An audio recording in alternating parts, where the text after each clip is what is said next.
Assalamualaikum warahmatullahi wabarakatuh. Saya Najwa Aulani Zahro dari kelas 4B. Di sini saya ingin menjelaskan materi tentang menghiasi diri dengan berbaik sangka dan beramal soleh. Sebelum kita mengetahui bagaimana cara kita menghiasi diri kita sendiri dengan berbaik sangka dan beramal soleh, kita harus mengetahui dulu apa itu tentang beramal soleh dan berbaik sangka. Yang pertama tentang beramal soleh. Dalam firman Allah yang sudah dijelaskan dalam surat Al-Asr ayat 2-3 yang berbunyi, A'udzu billahi minasyaitonir rajim. Bismillahirrahmanirrahim. Innal insana lafi khusrin illalladzina amanu wa amilus solihati wa tawasaw bil haqqi wa tawasaw bis sabr. Dari ayat tersebut di atas menegaskan bahwa sesungguhnya manusia itu berada dalam kerugian, kecuali orang-orang yang melakukan 4 hal tersebut.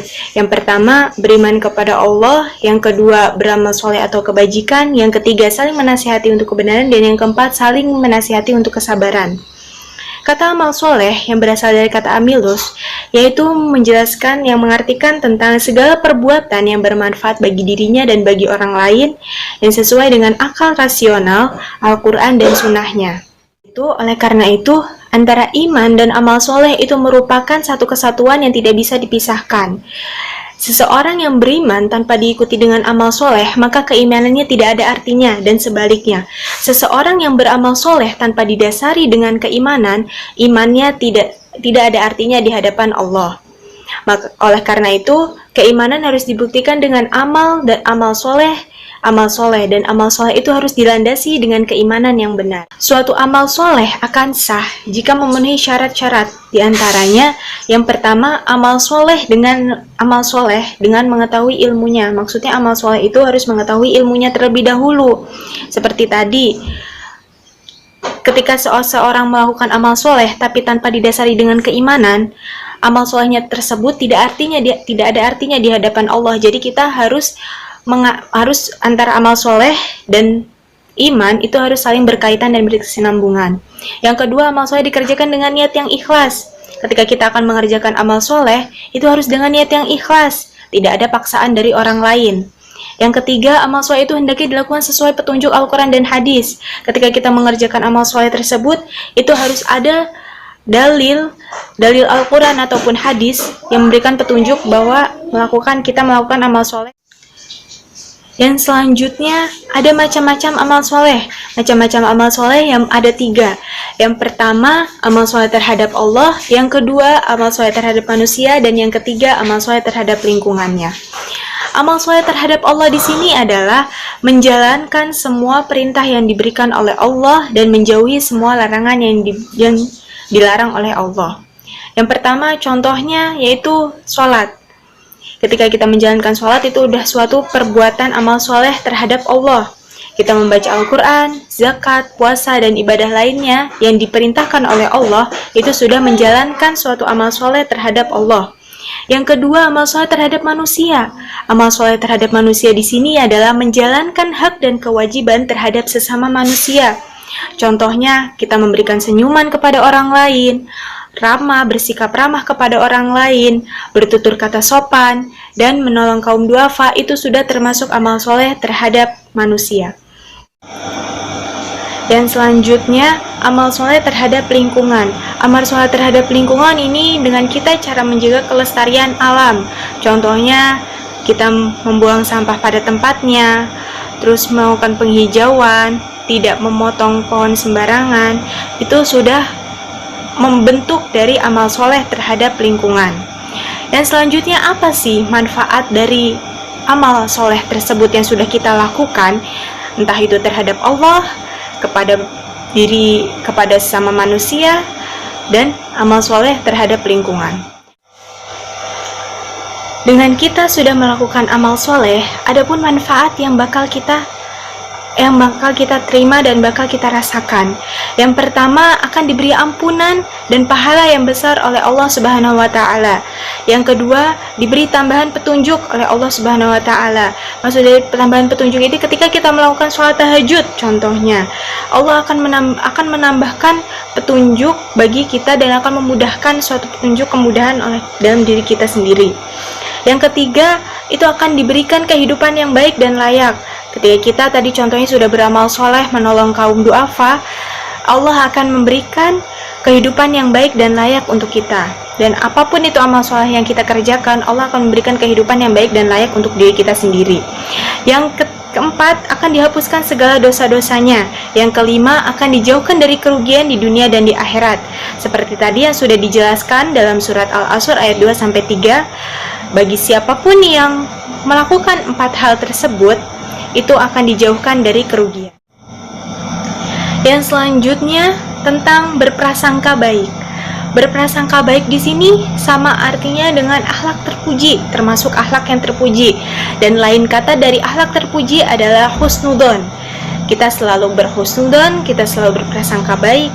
Itu lain katanya dari prasangka baik. Nah, lawan katanya apa dari prasangka baik? Sudah jelas prasangka buruk. Dan prasangka buruk di sini adalah termasuk akhlak yang tercela. Yang lain katanya dari kata su'udon. Nah, Allah berfirman dalam surat Al-Hujurat ayat 12. A'udzu billahi minasy syaithanir rajim.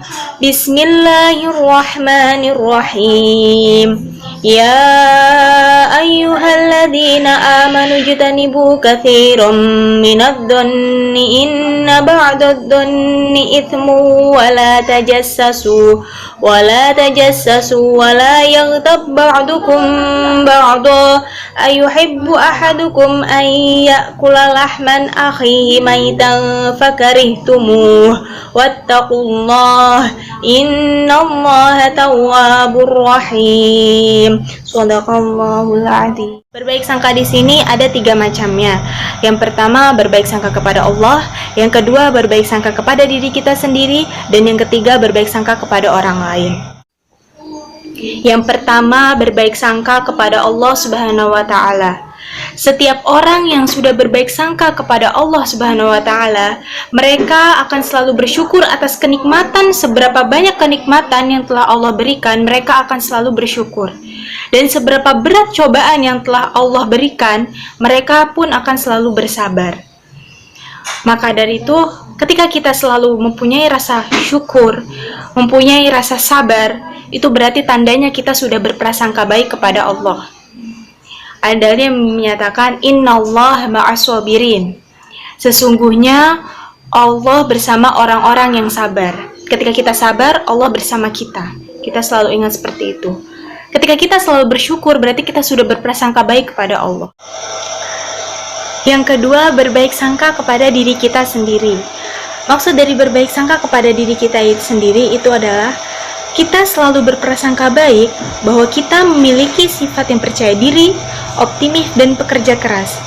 Ketika kita memiliki sifat yang optimis, contohnya kita hari ini melakukan ulangan tengah semester, dan kita berprasangka baik, berhusnudon bahwa dari hasil nilai ulangan tengah semester tersebut akan membawa hasil yang memuaskan sesuai dengan ikhtiar yang sudah kita lakukan selama 2 minggu, misalkan seperti itu. Yang selanjutnya, berbaik sangka kepada orang lain. Nah, berprasangka baik kepada orang lain akan menumbuhkan keharmonisan dalam kehidupan masyarakat dan pertemanan kita. Dan sikap buruk hanya akan memicu permasalahan dan konflik yang baru terhadap pertemanan dan masyarakat. Seperti yang kita ketahui, contohnya, ada salah satu dari teman kita yang sedang berdiam diri, sedang menyendiri.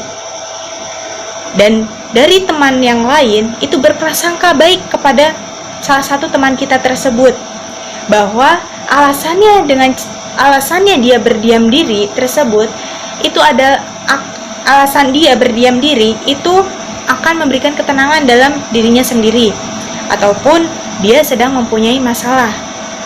Nah, itu adalah sifat prasangka baik yang kita berikan kepada satu teman kita tersebut. Lain halnya dengan ketika kita berprasangka buruk, mungkin dia sedang diam seperti itu karena tadi habis diomongin sama si A dan si B, makanya dia berdiam diri tersebut.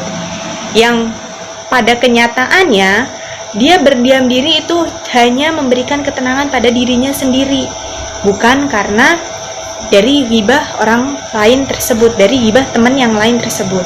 Nah, ketika kita berprasangka buruk, malah berprasangka buruk seperti itu akan memicu perpecahan dan konflik yang baru. Jadi alangkah baiknya kita harus selalu berprasangka baik terhadap orang lain tersebut, orang lain juga gitu. Dan jauhkan prasangka buruk dari kehidupan orang lain tersebut. Selanjutnya, manfaat yang bakal kita rasakan dan bakal berdampak pada diri kita sendiri ketika kita selalu berprasangka baik kepada Allah, kepada diri kita sendiri, dan kepada orang lain. Manfaat yang pertama bakal kita rasakan itu hidup akan menjadi tenang dan lebih optimis. Nah, ketika kita sebelumnya selalu merasakan kegelisahan, kebebanan, kegelisahan, terus habis itu keraguan yang sangat mendalam. Nah, ketika kita selalu berprasangka baik kepada Allah, berhusnudzon kepada Allah, berhusnudzon kepada diri kita sendiri, terutama selalu lebih optimis pada diri kita sendiri dan hilangkan rasa pesimis dari dalam diri kita sendiri. Terus habis itu, ya, itu akan berdampak dan akan kita rasakan manfaat yang bakal kita rasakan ketika kita berprasangka baik kepada orang lain. Manfaat yang kedua yang bakal kita rasakan adalah yakin ada hikmah dari penderitaan dan kegagalan yang kita hadapi. Kita yakin kepada Allah. Allah memberikan virus dan wabah COVID-19 ini di seluruh dunia. Tetapi kita harus yakin, kita harus berprasangka baik bahwa akan ada hikmah yang kita dapatkan. Yang pertama, kita akan lebih banyak waktu dekat dengan Allah. Yang kedua, akan lebih banyak waktu dengan keluarga. Jadi kita harus berprasangka baik kepada Allah. Oh, mungkin Allah memberikan wabah COVID-19 ini, mungkin Allah lagi kangen, lagi rindu dengan kita, supaya kita sebagai makhluk ciptaan Allah itu supaya lebih dekat dengan Allah gitu. Dan Allah sedang membuat skenario yang indah untuk kedepannya. Yang ketiga itu membentuk pribadi yang tangguh. Kita yaitu tadi pribadi yang tangguh itu sama halnya kita mempunyai sifat yang optimis, selalu optimis. Ketika tadi contohnya yang sudah dijelaskan tadi. 4, itu menjadi seseorang yang lebih teguh pendirian sebab tidak mudah menerima pengaruh buruk dari orang lain. Contohnya ya itu manfaat yang itu berarti kita harus ketika kita melakukan prasangka baik kepada orang lain, kita akan menjadi seseorang yang lebih percaya diri lagi tanpa percaya dengan pengaruh-pengaruh buruk yang sudah diberikan oleh orang lain. Nah, yang kelima itu menjadi seseorang yang kreatif. Yang keenam, menyebabkan seseorang tidak putus asa. Dia akan selalu ketika dia melakukan prasangka baik kepada orang lain, kepada diri kita sendiri, jadi kepada Allah, dia akan tidak mudah putus asa. Ketika dia sudah melakukan kegagalan, dia akan mencoba terus, melakukan terus sampai dia bisa. Dan lain sebagainya manfaat yang bakal kita rasakan ketika kita berhusnudzon kepada orang lain, kepada Allah, dan kepada diri kita sendiri. Nah, bagaimana sih cara kita menghiasi diri kita dengan berbaik sangka, selalu berbaik sangka dan beramal? Menghiasi diri kita dengan berbaik sangka dan beramal soleh, itu yang perlu kita ketahui, itu harus introspeksi diri terlebih dahulu, bermuhasabah diri terlebih dahulu. Dikarenakan berbaik sangka dan beramal soleh itu merupakan akhlak yang mulia yang sangat dianjurkan oleh Allah.